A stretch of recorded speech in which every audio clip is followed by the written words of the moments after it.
Hey there guys, my name is Brandon, aka Suns Geek, and if it has to deal with the Phoenix Suns, I'm going to make a video about it. That is right, you guys, the Phoenix Suns are waiving guard Tyler Johnson. League sources tell ESPN that he will become an unrestricted free agent upon clearing waivers, and that this will also open up a roster spot for the Phoenix Suns. Tyler Johnson was acquired in last year's NBA trade deadline in exchange for power forward Ryan Anderson from the Miami Heat.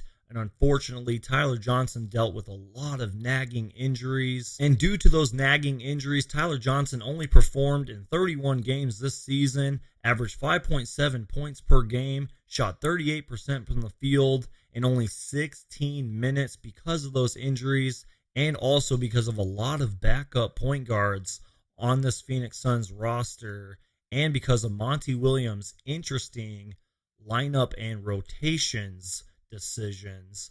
Tyler Johnson's expiring contract wasn't able to get back any value at the NBA trade deadline, which I think a lot of Phoenix Suns fans might be mad about.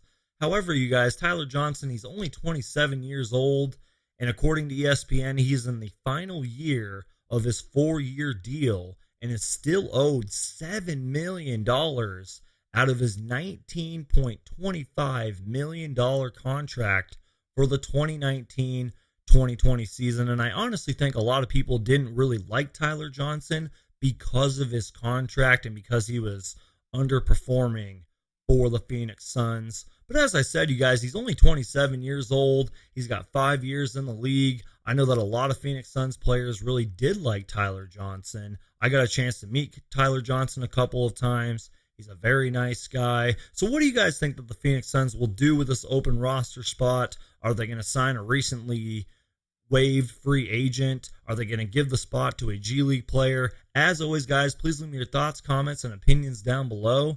And please subscribe for everything Phoenix Suns. If it has to deal with the Phoenix Suns, I'm going to make a video about it. Valley Boys, stand up.